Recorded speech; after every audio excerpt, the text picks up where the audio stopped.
Well,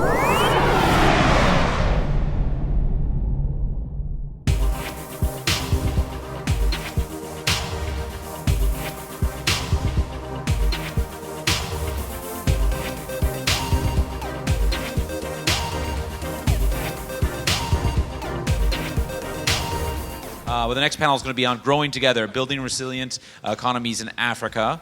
We will, the three speakers that we're going to have for this panel. Joining us again is Susan Dattenberg Doyle, who's the Queen of GB Kobeta in Ghana, and also the founder of R-Ed, the largest independent education Facebook page in Africa. Also, we have to her left, Anita Thiessen, the CEO of Youth Business International, which does a lot of great work with youth and in Africa. We'll be hearing about that.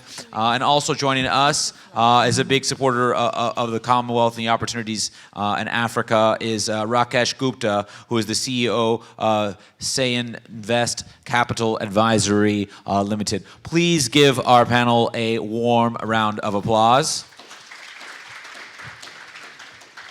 Now, I've been told these microphones do work, but we're going to have to lean in a little bit.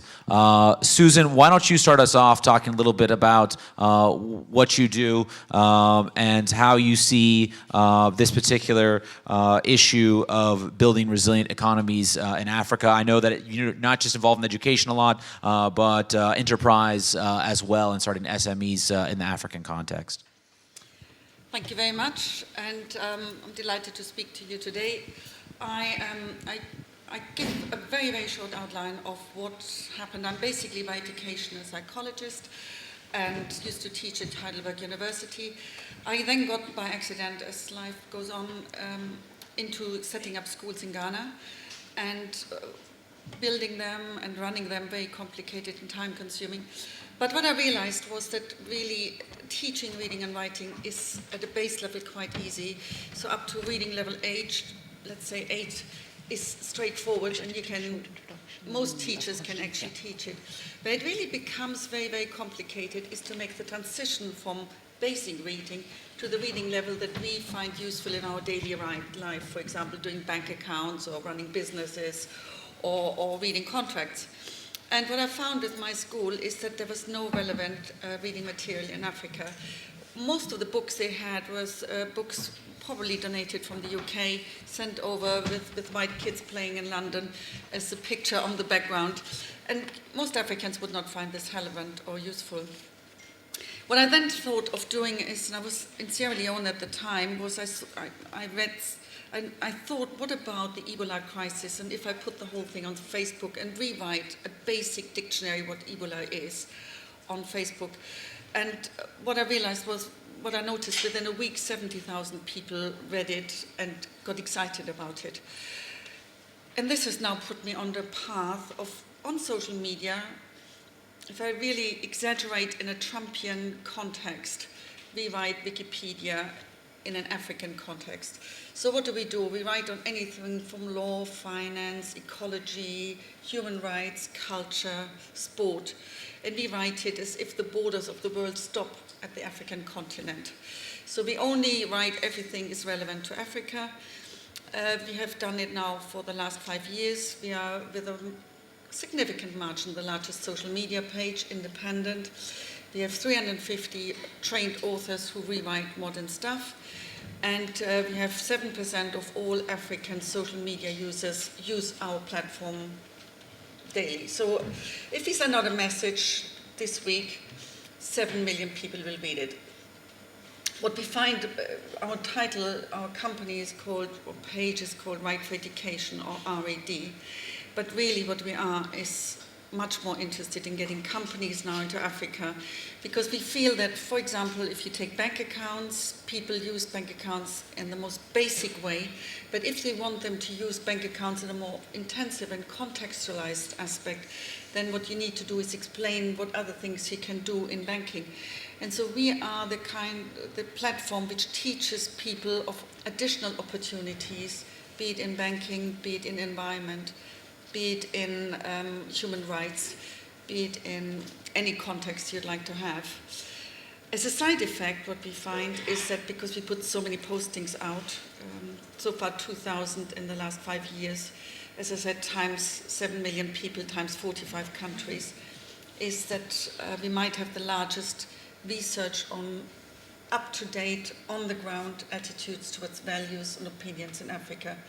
So, for example, if you want to know how to get attention in Sierra Leone, I can definitely tell you that in contrast to getting attention in Uganda, or what is interesting to the people in Kenya, and what's the response rate for different topics and different punchwords in different countries. We do a lot of publications on that now. That's, yeah. Anita, why don't you? Great. As I was introduced, CEO of Youth Business International, so I'll just tell you a little bit about what we do and maybe just pick up on two of the issues that I think are particularly critical in building resilient economies.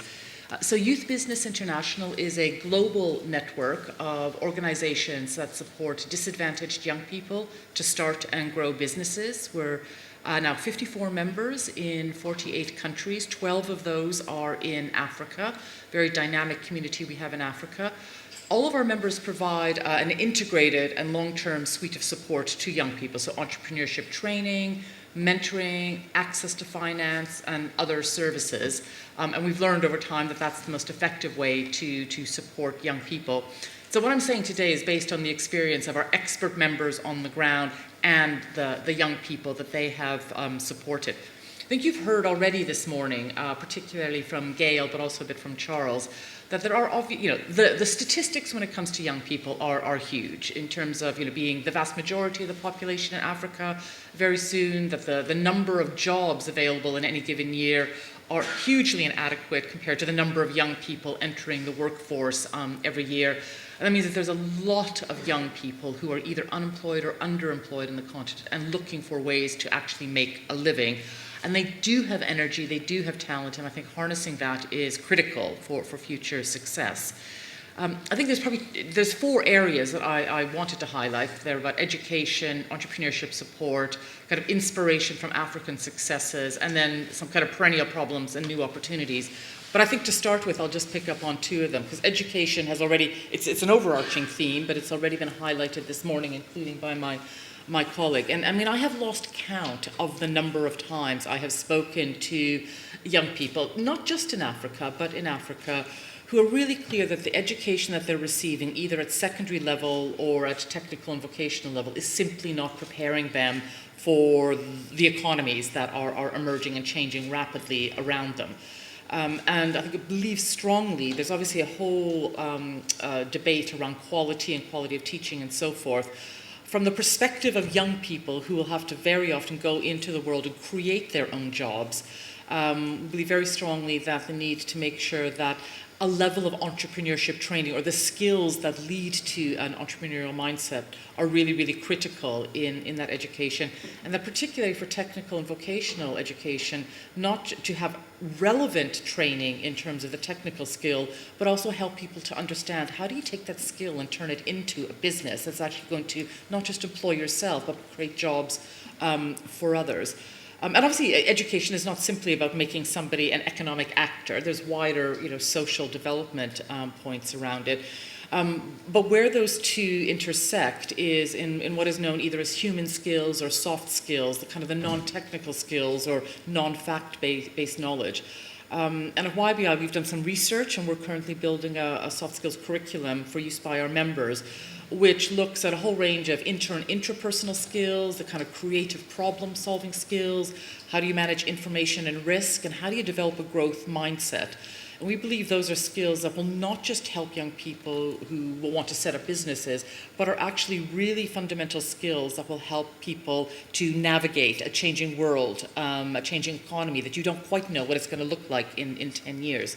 So that education does need to be fit for purpose, and I continually hear that it's not. And I guess the second thing that I would highlight is my area of expertise, which is the world of entrepreneurship support. So YBI started some 20 years ago, and in the 20 years since then, the world has just exploded with people who are providing entrepreneurship support. There are incubators, accelerators, innovation labs and hubs, all sorts of other providers in that field, which is fantastic in terms of the investment that's going into that. But there's also a lot of learning about what works and what doesn't. And if we're really going to support young people into economies and help those economies grow, we need to focus on what works. So I think what doesn't work is basically support which is very broad but shallow. Any programs which have lots of young people taking part, but it's only for a day. It's a very superficial level of knowledge around business pitches or business planning. That's kind of dipping a toe in, but it's not actually making a big difference. And also when young people are paid to attend those, sometimes you get a kind of perverse effect, which is you attend a training because you're being paid to do it, but you're not necessarily the kind of person who's going to set up a business. I think there's lots of inconsistency in quality, and young people really do struggle in this kind of wide range of organizations of providing support, which is who's doing what and who's doing the best, and how do I, if I'm getting this from this organization that's helping me at this stage of my growth, how do I find the best organization to help me for the next stage of growth? So I think there's something about quality and connections in that whole entrepreneurship ecosystem. I think what we have found does work is a more longer term and consistent accompanying of a young person as they're learning how to set up and ultimately grow a business. So it's that model that I just described. It's the training, it's the mentoring, it's the access to finance. But our members will do different things when you're just thinking about setting up a business. Then when you're actually setting up a business, you need something different. When your business has been running for a couple of years, you need something different again. So it's that longer term support, which is really married to what a business person, in my case, a young business person needs at different stages in their journey. And I will call out mentoring as something that is particularly important, and is something that YBI believes in passionately and has supported our members to do very, very well. And we do it on a voluntary basis. It's called voluntary business mentoring. So in addition to all the skills you might learn about how do you develop a business plan, how do you manage cash flow, how do you manage HR, all the things you need to know if you're going to run a business, being paired with somebody who has already run a business, who's experienced in doing that, can help you to navigate the specific complexities of your business sector or your country environment is hugely invaluable. It helps the confidence of somebody who's just starting out, but it also helps them to build their skills and to make the right judgments. And 2 years ago, we did a 40-country study across our members to see, is what we believe actually the truth? So we looked at young people who were paired with mentors, and over a 2-year period, how was it affecting them personally, but also their business? And for me, the standout number in that research was that nearly three quarters, so 75% of the entrepreneurs said that having a mentor was the single most significant factor in the growth of their business, more so than anything else that they were receiving. And I think it speaks to a really critical point, and it goes back to what does work and what doesn't work in entrepreneurship support. Well, ultimately, everybody needs money to run a business, and they'll need investment at different points. Right at the outset, money is not the most critical factor. People usually will find within their friends and families the money to start at a very simple level. What's super important is having the right entrepreneurial mindset, that you're looking at the assets you have, the problem you're trying to solve. You've really got the determination and the grit to make things happen. Then you will find your support network. You will find organizations like our members and so forth that will give you that. But if you don't have that mindset, no amount of training, no amount of initial capital investment is going to make you successful. And I think that's one of the things that is, I think, important in any continent, but in Africa becoming resilient, sustainable in its economies, is to make sure that young people are well supported at a basic education level, and that whole entrepreneurial ecosystem is actually designed to help people thrive in business rather than discourage them to start in business. Business access to finance. Let's hear from Rakesh Gupta for his thoughts on this issue. Good morning, ladies and gentlemen. If any of you would have seen the agenda, you would not see my name. So I'm a last-minute add-up due to the global virus phenomena. Coming back to the core subject, I'm sure these two ladies, wonderful ladies, have spoken about the very diverse subject. My specialty largely lies on finance and investment, and I'm going to address a key panel later in the day on that. But something which is very different, and I would like to speak, is more about the economic changes and the economy which is driving the Africa region. One of the big thing is that it always throws challenges which should be encountered, and challenges which should be taken up for the larger cause, and that is what we are doing. So today, after spending over two decades in the investment banking, I've launched my own company. So we operate out of New York and London predominantly, but we have got 8 odd offices, including Johannesburg, and we do fund and capital raising largely for any big ticket projects. But one thing which attracts more and more to me and my team is about the resilience in the African economy, and the way they are throwing completely different challenges which you can't see it in maybe Singapore market or maybe Shanghai, which is a forbidden market now because of the virus which they have spread out. But if you really look at the other developed market, which is keep on going or leading to a stagnation point, but Africa is possibly something which is throwing up the challenges. And I would take some point from Anita, which she was talking about, creating a complete whole set of ecosystem. And today the ecosystem was missing, maybe largely because of the lack of level playing ground, or maybe largely because of the grooming of the talents, leading into maybe big enterprises or turning into a big entrepreneurs. But possibly today, when I really look back to the larger space of economical changes or the economical challenges, I'm quite happy because they are throwing unlimited challenges. And I've been always groomed by some of the business leaders who have always said that when the challenges are high, the opportunities are high. And that's where you will find new opportunities, you will find new ways to address people, crowd, economy, education, various other things. So I'll take a pause here, and I will let these two wonderful ladies speak more about the education ecosystem and other things. Let me let's go ahead, and now there's a lot of you been watching very closely, very attentively. So let's open the floor up to your ideas, your questions for these speakers. Get some of your insights. Let me get the microphone. My name is Elaine Joseph. I run a small charity called I Child. We've just launched in Ghana, and I went over to Ghana, and we're looking at what the community need. And I want to ask, how do you think we could connect with businesses to be able to bring things into, we're in a village now, and they need help, and there are lots of young people, and the things that they identify was that they had great assets, but they needed help to be able to get the young people moving. And I was asking about the businesses that would be open to be able to help support the young people in the villages. Thank you very much. My name is Ernest Osaya, also from Ghana. Thankfully, I'm a lawyer in the financial industry, so I have witnessed a couple of transactions for several industries back home in Ghana. What I have realized is that I think one of the panelists referred to availability of funds in Africa and all that. I have worked across several countries in Africa, and one thing I've realized is that it's easier for big corporates to get finance.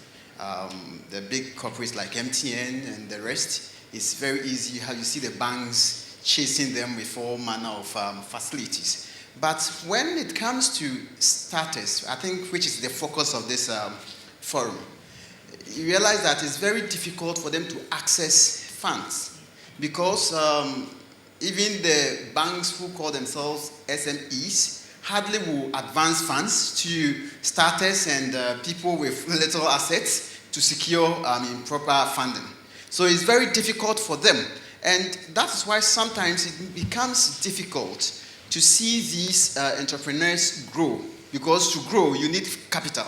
And sometimes you realize that they get outclassed by their competitors from China and the rest of the world, and then they die out. And so when you look at it from the outside, it appears they are not doing certain things right. But the difficulty is that it appears the environment is not prepared to support small and starting companies. And the challenges from the rest of the world sometimes make it difficult for these small organizations to survive. So I don't know what you advise as to how we can, maybe for governments to focus on these small entrepreneurs, which appears not to be the case because of political and other factors. So I don't know what you say to that. Thank you. I would first address the lady on the charity side. I think one of the big things which Africa unfortunately has neglected or has not come into the forefront is about the woman power and the woman empowerment. So if you are licensing the woman which happens to be the backbone of the society, any society, be it Africa or any part of society, if they are channelized, if they are licensing in the right way, I'm sure your charity would do wonders in the days to come. Because I've been to Accra a couple of times, I had a wonderful interaction there. I've set up a complete new fund there for a small government enterprise, so I can vouch for that you're doing wonderful. Coming back to your question about the small and medium, today the banks which keep on talking, or the institutions which keep on talking about SME funding, but the moment you go and meet them, they very conveniently change the term to MSME funding, which is you are thinking as a small, but they have been defining them as a mid segment. So that is where I think there's a big problem. But then there is a enormous number of small to mid-sized PE funds who are quite actively looking for Africa. If you have been, and that is where possibly if you understand the client categorization in terms of funding requirements, I think there is a unique opportunity and huge opportunity for the small and mid-size. But it is only that you are going to the right set of people in terms of funding. I know for sure that MEGA, because I work very closely with World Bank on the MEGA funding side, we have been instrumental in doing small ticket size, as small as maybe a couple of millions here or there, and as big as huge amount of it. So you have to find out the right channelize to go through, and I'm sure there are a huge number of guys who are based out of Accra, who are based out of Johannesburg, who are in terms of different geographies to fund small sizes, but you have to find the right set. I think if you have anything else, we can talk later. No worries. Please, over to ladies. Well, I feel that I think with foundation work in Africa, what you find is that amazing work is getting done, but it's not very often heard about the good work. And what we hear much more is what has gone wrong. And part of what we do as a foundation, well, we have a foundation aspect, but we are mainly a Facebook page, is that we kind of talk about the success stories, and there are many success stories. And I think it's important that we now use social media to communicate what has been achieved rather than what hasn't been achieved. In terms of the financial sector, I work very close with Facebook, and I find it amazing that Facebook doesn't even accept African cedis, and that if I ever look at and working with companies, if I say we have our headquarters in Accra, being an African setup, they don't like it. So we now had to have a setup in Europe, which I don't mind doing, but it seems to be counteractive to the fact that we are actually African-based. So I think there's a lot of attitude change that has to come from our side here, and I think it's a certain arrogance when we talk about all the things Africa could do better in terms of education and in terms of business and in terms of this, that, and the other. And we do that to avoid the issue of what we could do better here. And I think it's important that Africa starts saying, look at your own doors and look at your own policies. Maybe you need to review matters here as well, and it's not as charming as the good intention we talk about and what we've achieved is not as charming behind the doors when you see how many opportunities are closed for Africans at this point. And just to build on that, I think the question over here is how does a charity with a strong social purpose connect into local or national businesses? It is a challenge, and persistence is what's needed. I was at a conference about a week ago in Nairobi called SAMCALP, which is about supporting social entrepreneurship. And it was interesting to hear, and in that case, because it was in Nairobi, there was Safaricom and KCB and other African-based companies who were talking about really embedding the global sustainable development goals, not just in their charitable giving, as it were, but in their business. Now, that will take a long time to flow down to a smallish charity operating in a remote area. But I think making your case and continually approaching and asking for smaller elements of smaller support before you get into bigger support is always the best approach. But if I take that as a kind of a broader question about investment in rural areas or young people in rural areas, it's something that it's one of a number of focus areas that we have at Youth Business International, recognizing obviously there's been a bit of shift of people to urban areas. But actually that there's a kind of a prerogative or importance to maintaining rural populations, and then you've got to have economic opportunities if you're going to do that. A lot of things can be more difficult in terms of distance and distance from markets and so forth, and lack of access to networks.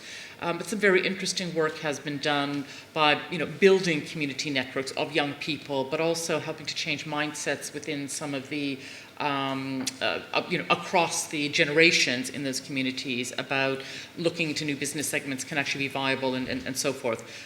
It's longer term. A lot of that is focused on agriculture, and I think what I've seen is that, and this is a wide sweeping statement, but young people are by and large not interested in doing agriculture the way their parents did, if I can put it that way, as a subsistence.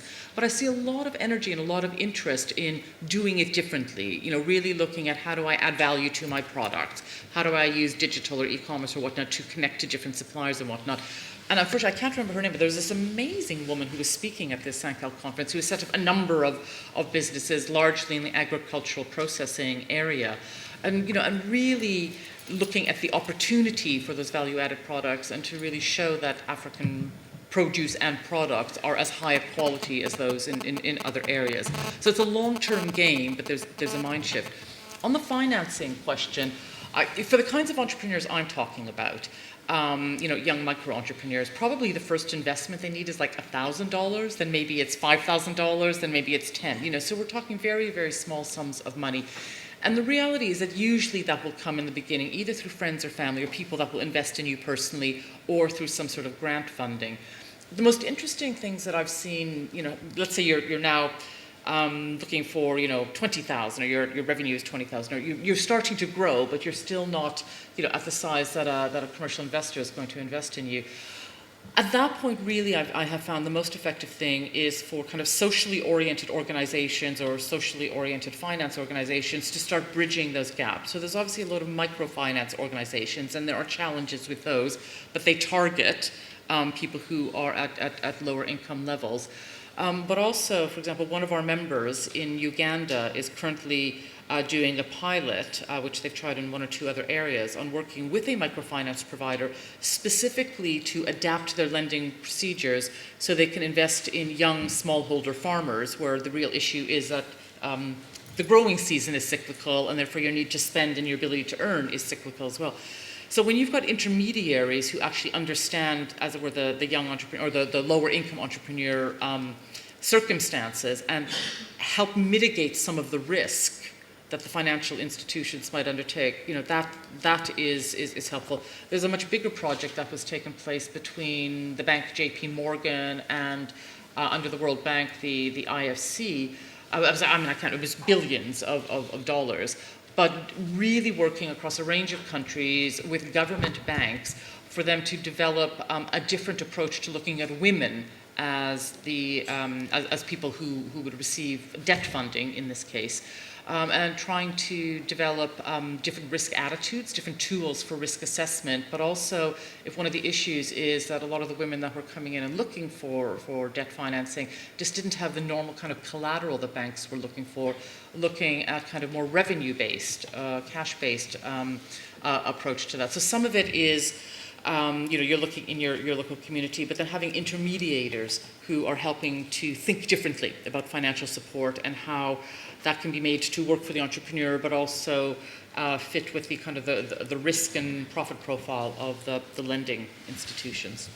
Anita, I'll just add one more. I think, majority of the time, while being an entrepreneur, you are so busy in your core project that you tend to forget the financial documentation, which largely is being looked after the banks in their own prescribed format.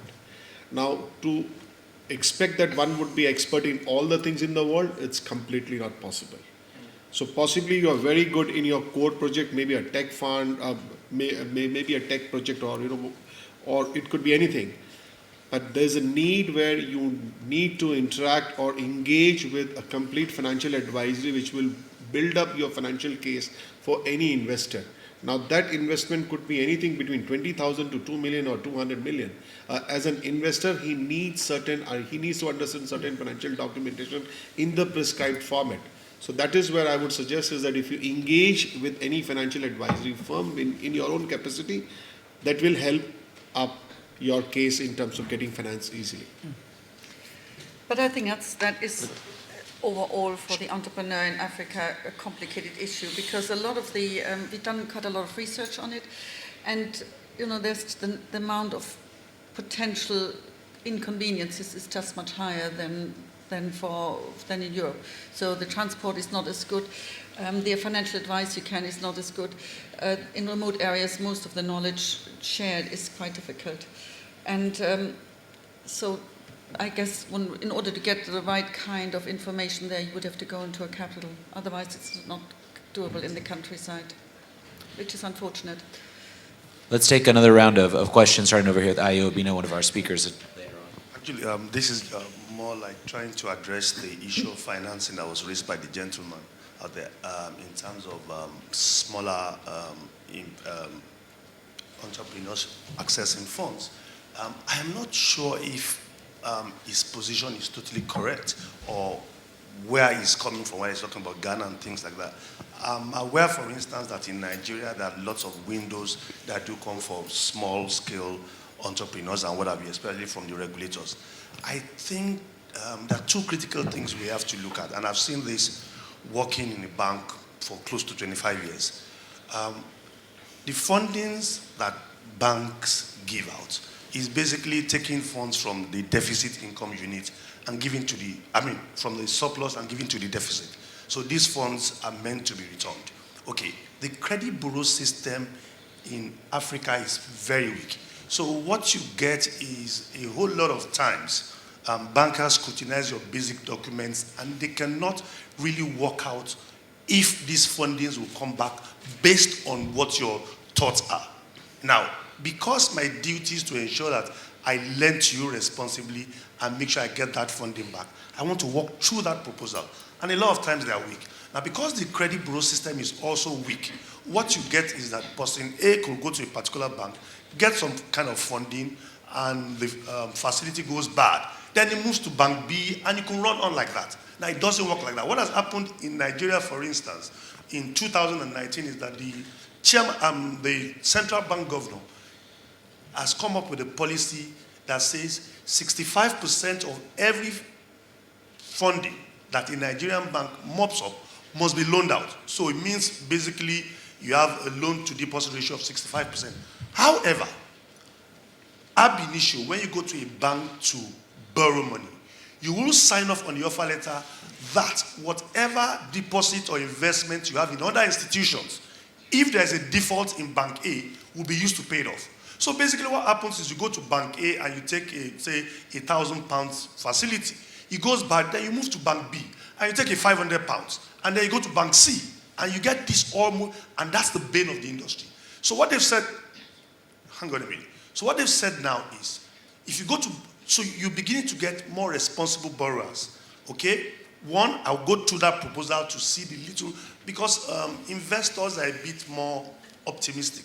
Bankers are trained to be a little bit more conservative and look through all the fine lines, okay? So the issue now is that you're starting to get people that are a bit more responsible in managing whatever funds that they have access to. Statistics have told us that between July 2019 and October 2019 in Nigeria, 1.1 trillion extra naira was loaned out. That's going to a lot of small-scale entrepreneurs and what have you. So I think, one, as we start to strengthen the credit bureau system, things will get better. As we start to have more responsible borrowers who can walk through the line, things will get a bit better. But I don't think it's as bad as that, because if you actually look in Nigeria, there are lots of windows that you can have access to if you really can walk through your proposal properly. Thank you. Thank you very much. I have to react to the last speaker's comment. I'm an entrepreneur. At least I've started business in about 10 years. A banker speaks very well. 1-point-something trillion borrowed. Sir, I can tell you those monies were not borrowed to SMEs. They were borrowed to people to meet the bank's requirement to CBN. Not, and I can tell you that, I followed that, and so that's very, very clear. And I think when we're addressing things like this, especially for the people who try to drive this kind of program, Africa need a lot of help. The policies today are good on paper, they are not working for the people. SMEs want to be able to access funds. When you approach banks, and either in small portfolios or in medium-sized portfolios, the conditions, the commercial banks, I mean, today I can tell you, if you finish here, I can give you 2 offer letters. Somebody gives me an offer letter of 25%. What business am I going to do? Am I going to pay it back? 20%. Are you going to pay it back? So we need for the money to work in the realm of reality. So the money is today in the bank. I mean, before I came in here last week, we were just discussing a facility. And we have to go, there's now an infrastructural debt fund, something like that. So this is what we need to be talking about. The monies in Africa, I don't know more about other countries, in Nigeria, is not good for business. I mean, a banks make almost $3-4 billion profit. And the question is from where? So I think we need to start to talk about the reality and how this can help Africa. And I think from you, sir, you want to help us to look at how this work in countries in Asia, because this is how Asia economy was transformed from small scale. But in Africa, the monies are in Africa, I can tell you, but the money are not available for the people to use for business. I will address that point in Let's my give the investment chairs session. the I would speakers like a to chance. address this point. I find the discrepancy, because I talk to 7 million people daily, and the discrepancy between what is said and what is done, and what the people think they should be thankful for, and what they receive, is shocking. And I feel that just about most programs which are run, they're run without really doing research of what the people need, what they want, how they use it. I give an example, for example, with this new mosquito nets done by BASF. They put a mosquito nets which has poison on it. It works extremely well for deterrent mosquitoes. I remember talking to them and said, look, most likely a lot of people will use them for fishing. They said, oh, we don't really care. And we don't really care. We are caring that UNESCO says they've done an amazing product. As a matter of fact, that's exactly what they did. And in loads of small lakes, the mosquito net has now killed small fish. It actually created a huge problem in terms of feeding in the area. And I feel the difference between, what I predicted and what you would have predicted, and which is right, in many ways it doesn't really concern the people who produce it and the intention with which they do produce it. So there is a huge gap. I'm pleased you pointed that out. No, as I said, I think possibly what you touched about the ecological imbalance, and I think majority of the time when we do a small to big size funding or mid-size funding, we largely get carried away with the small cause, but we don't understand that somehow in the long run we are making far more damages to the economy, to the society, to the people. So that is something which has to be looked into it. And I think as what you raised the point, I would like to address in my other session about how we can build about the fund and capital raising capabilities which we own or which we profess with across the world, and bridging the gap between Africa and the rest of the world largely on fund and capital raising, and which has to be in practice, not in paper. So that is why I'll talk about it. Thanks. Anita, did you want to add Well, anything? I see other hands of people who I think Let's have take real some more. experience. All right, let's take some more questions from the back, and then I'll take 2 from the back and 2 from the front, maybe, because this lady back here has been raising her hand very patiently for a while now. Good afternoon. I'm in Ethiopia, so I'm not part of the Commonwealth, but I'm going to speak anyway. No, never. With Africa calling for its diaspora to return, and many do want to return and are returning. What help are the Commonwealth going to be giving these returnees when they come in to settle for businesses and employment? I've been in Ethiopia for 20 years, and watching those who's been there for over 70 years from the Commonwealth, there is no support, and as the gentleman had said over there, even with businesses, they have to struggle with their businesses hand to mouth. I would not like to see our diaspora returning home with no support whatsoever to go in and live in more poverty than they have been in the West. Is there any support from the Commonwealth being given to those diaspora returning into Africa to settle? Hi, also I'm not from the Commonwealth, I'm Ethiopian American myself, but my question is regarding the diaspora, and we see a lot of talk around financial remittance or being remitted, monetary remittance back into the country, but where do you see, I guess, diaspora engagement for development in other ways like social remittance, social capital, and entrepreneurship? So if you can address that. Hello, my name is Lara Abiona. I'm the External Relations Manager of Baobab Consulting. So we are a team of Africa-focused impact. We're a team of Africa-focused and impact-driven consultants, and we're based across U.S. And across the continent. And there's me, based in London.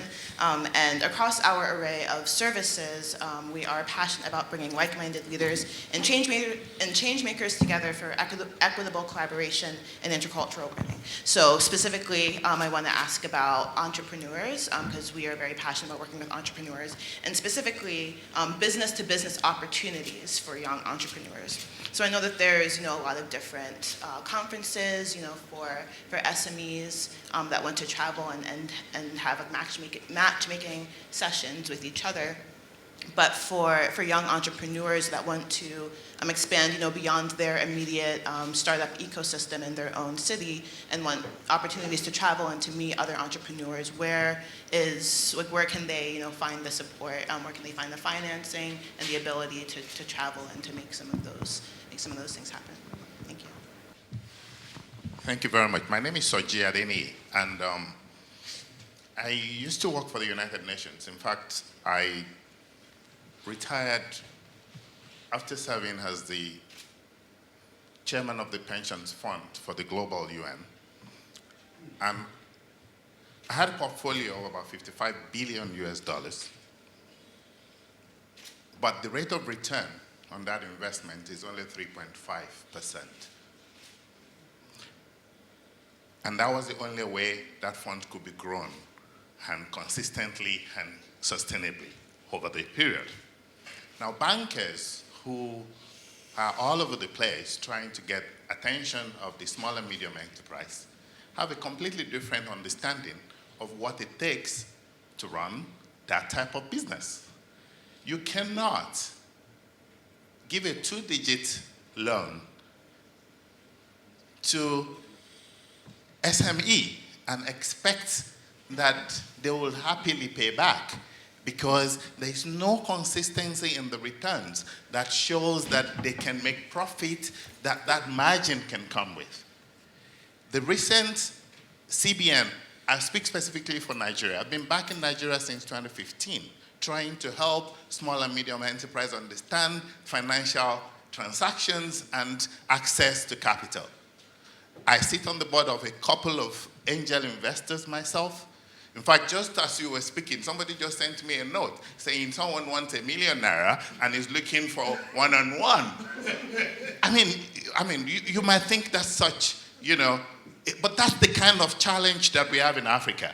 The money that is needed, it's not the huge amount of investment that would, make it turn around. It's small but consistent. But the mentality of the person borrowing and mentality of the person that is offering the loan and the risk environment is where we have a problem.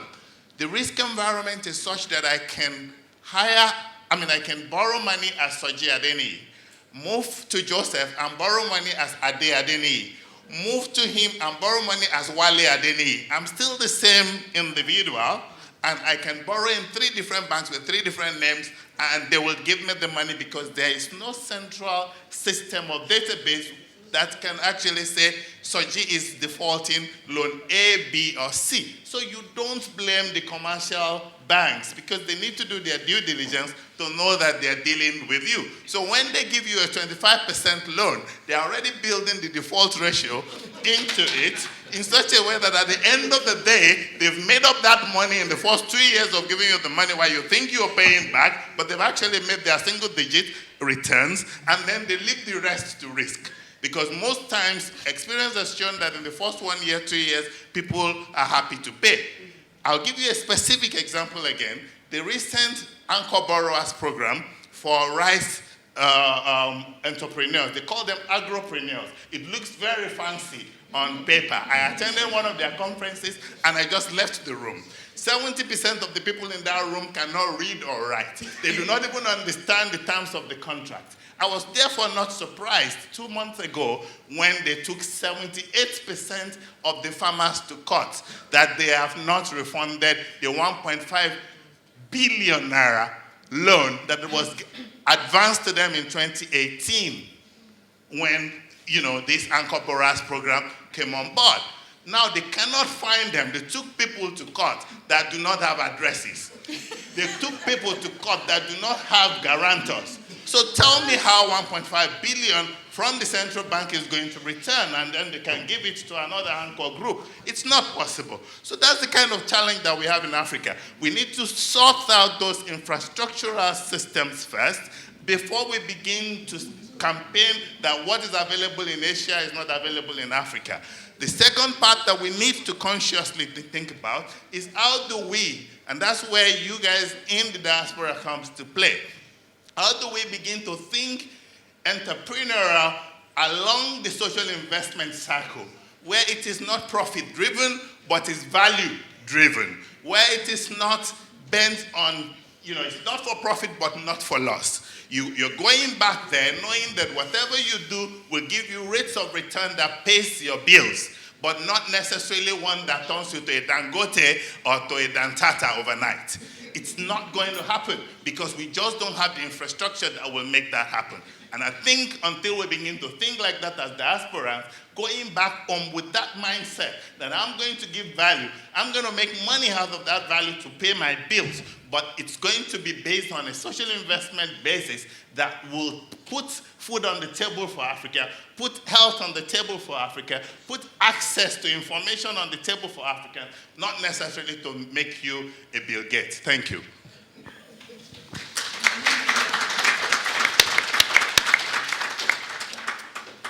I think the debate that's happening over here is I'm going to turn the question back to you guys, which is you've very clearly articulated a problem. What would you see the solution being on that? And you could think about that. On the various Commonwealth and diaspora questions, none of us here are representatives of the Commonwealth, so we're well placed to make an official policy announcement right now.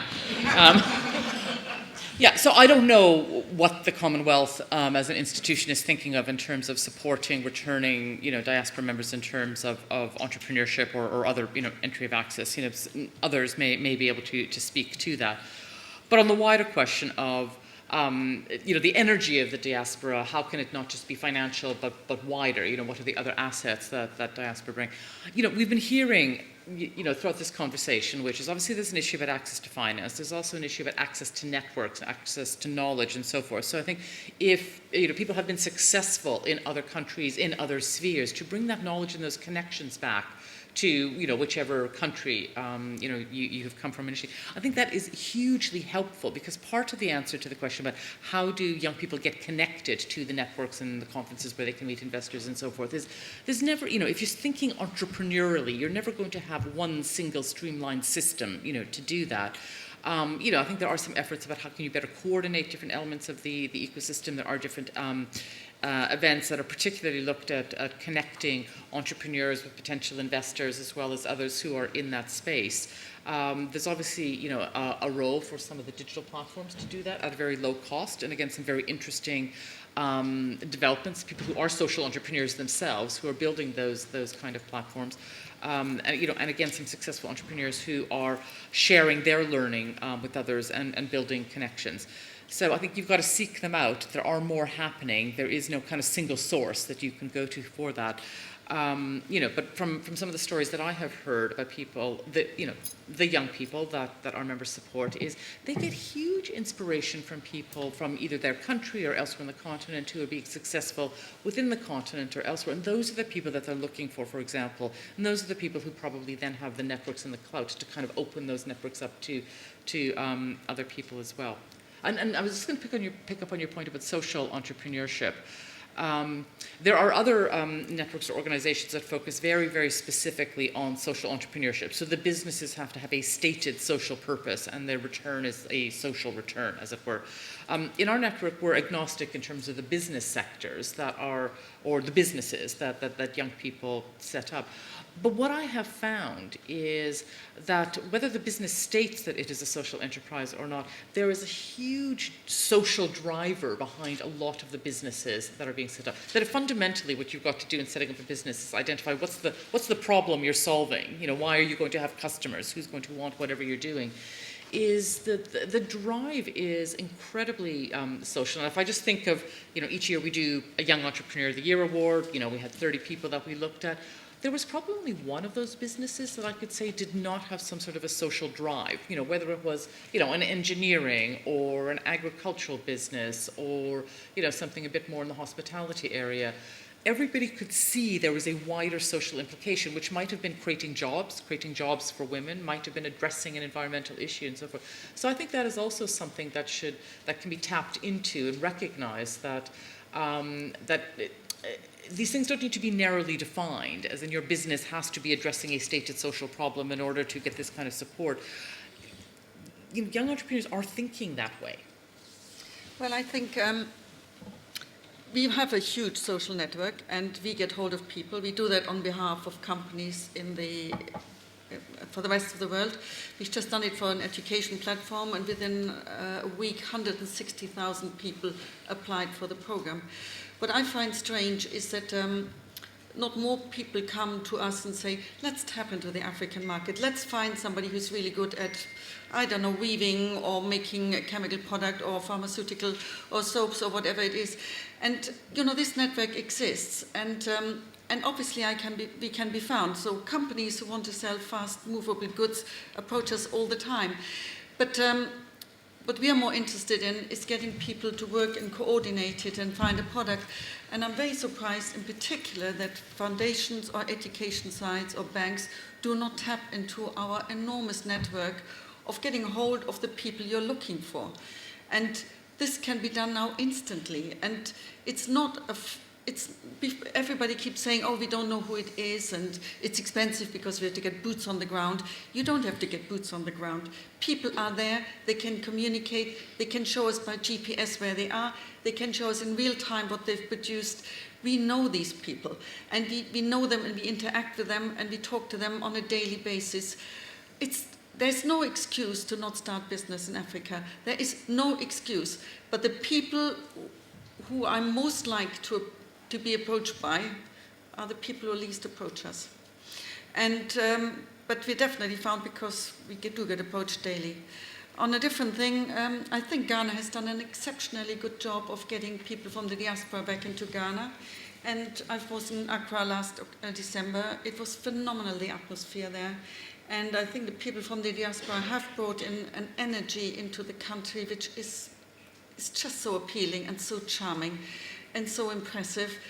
And there's no doubt that this will lead to a lot of activity and business and cultural revive. So I'll attend all 3 points in my own way, and I'm not sure whether exactly it addresses the larger cause or not.